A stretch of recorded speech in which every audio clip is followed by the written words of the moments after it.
The next time a doctor prescribes antibiotics, they're using knowledge that medieval physicians discovered 800 years ago. We've been told that medieval medicine was nothing but leeches and superstition, bloodletting, prayer, ignorance. But the real story is far more shocking. Medieval doctors performed brain surgery with higher success rates than Civil War surgeons. They created antiseptics centuries before germ theory, and they knew things about the human body that we're only rediscovering now.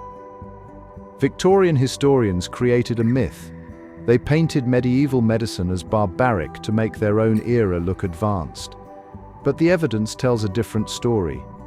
Medieval surgical texts show detailed anatomical knowledge. Hospital records reveal survival rates that would shock modern audiences. These weren't witch doctors. They were scientists working within a different framework.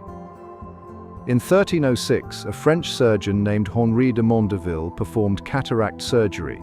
He used techniques nearly identical to modern procedures. His success rate was documented at over 50%. This was 600 years before anesthesia. Medieval surgeons also performed trepanation, drilling holes in skulls to relieve pressure.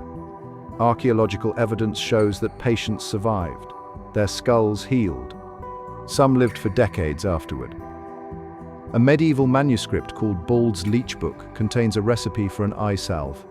Modern scientists recreated it in 2015. The mixture killed MRSA, an antibiotic-resistant superbug. The recipe combined wine, garlic, cow bile, and brass particles aged in a brass vessel. Medieval physicians didn't know about bacteria, but they knew this mixture worked. They had discovered antibiotics through pure empirical observation. Medieval Europe built thousands of hospitals. The Hôtel Dieu in Paris treated 6,000 patients annually by 1260. These weren't death houses. They had specialized wards, professional staff, and strict hygiene protocols. Nuns changed bedding daily. Floors were swept and washed. Patients received individualized diets based on their conditions. This level of organization wouldn't return until the 19th century. While Europe struggled, Islamic physicians revolutionized medicine. Al-Zahrawi invented over 200 surgical instruments. Many are still used today. Ibn Sina wrote The Canon of Medicine, which became the medical textbook for 600 years. These weren't just theories. Islamic hospitals performed complex surgeries, treated mental illness with therapy, and developed pharmaceutical standards. Medieval medicine wasn't perfect. The theory of four humors led to excessive bloodletting. Astrological medicine delayed some treatments. Lack of germ theory meant they couldn't explain why their remedies worked. But dismissing all medieval medicine because of these errors ignores a crucial fact. They achieved remarkable results despite working with incomplete information. When Constantinople fell in 1453, libraries burned. Centuries of medical knowledge vanished. The Black Death killed a generation of physicians, and their expertise died with them. Many medieval remedies were forgotten, only to be rediscovered centuries later. Modern researchers are now combing through medieval manuscripts, finding treatments that actually work.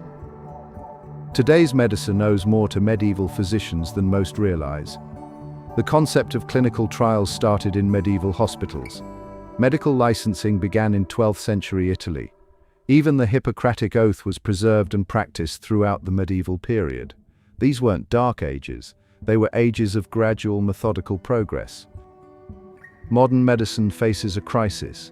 Antibiotic resistance is rising, superbugs are spreading, and researchers are turning to medieval manuscripts for answers. Ancient remedies are being tested in modern labs. Some are working. The medieval physicians who mixed wine and garlic might save lives in the 21st century.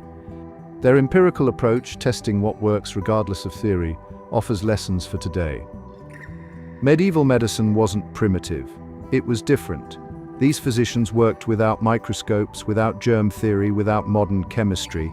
Yet they healed patients, performed surgeries, and discovered treatments we're still using.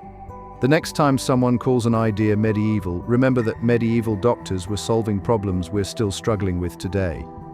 If this changed how you see history, subscribe for more stories that challenge everything we think we know.